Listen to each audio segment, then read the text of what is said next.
Frederick Weyerhaeuser.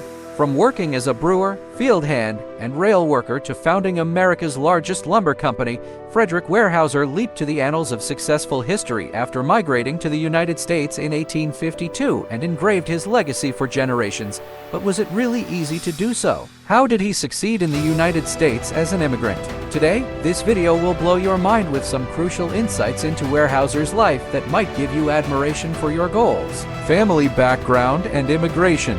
Weyerhaeuser first cried on November 21, 1834, in the land of Nieder-Saulheim with the back of the German ancestry of Johannes Weyerhaeuser. Since his father used to grow grapes on the fresh fields on 15 acres, being a Rhine-Hesse wine country resident, Weyerhaeuser decided to dodge his studies for his family and started managing the vineyard after his father's death. But just by the age of 16, Weyerhaeuser and his sister decided to sell their family vineyard shares due to brother-in-law Michael Koch's financial crisis and fled to their uncle in Pennsylvania. That is when he hit the ground running and struggled to work in German-speaking communities due to his limited schooling and skills. However, Michael had found a way for Weyerhaeuser to get work in a brewery. But he didn't want to live the same life as other Germans, so Weyerhaeuser followed suit. After 2 years, he stumbled upon a farmer, Pickett, and started working with him to get $13 monthly. As soon as he turned 21, he rushed to get his inheritance. But things went differently than planned. The prices of farmland in Pennsylvania touched the skies. But did this dampen Weyerhaeuser's enthusiasm?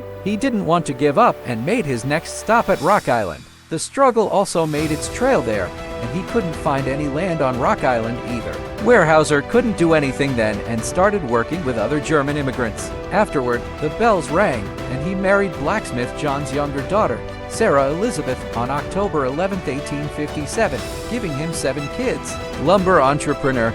You wouldn't believe it, but Weyerhaeuser became an entrepreneur just after a year of marriage. What turned the tables in that 1 year? Before marriage, Weyerhaeuser and his wife moved to Rock Island, Illinois, to help Sarah's sister during childbirth. There, Weyerhaeuser was employed by sawmills, whereas the Mead, Smith, and Marsh sawmills gave immigrants opportunities. History holds evidence that the skills of Weyerhaeuser made Marsh a fan of his, and there, he started to change his life. When owners were not at work, Weyerhaeuser tried to sell lumber to local German farmers in German. To his surprise, they were jumping to buy $60 in gold, which was $1,640 in 201. What could happen more amazingly to please the owners? Marsh was happy enough that Weyerhaeuser was promoted to manager of a lumber yard in the Coal Valley, Illinois neighborhood. He aced there beyond his job and gained the respect of even English-speaking Protestant Yankees and Irish Catholics, showing him evidence of his abilities to bring success. The revolutionary day came when, in 1858, Weyerhaeuser's brother-in-law, Frank C.A. Denkman, decided to give it a better shot and buy a sawmill on land by the Mississippi River. However, the Mead, Smith, and Marsh sawmills faced bankruptcy along with Mississippi, but Weyerhaeuser found a way to stand out.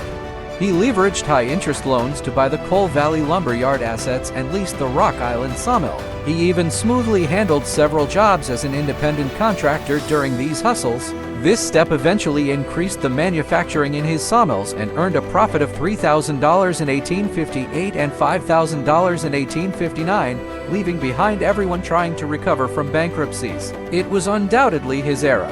Everyone around him spread word of mouth about his emerging commitment and communication skills, and even his creditors trusted him for his habit of paying off loans swiftly. He even grabbed the lead from other companies because he always paid his employees on time and even thrived in welcoming more than 60 men into the company after the Civil War 1861-1865.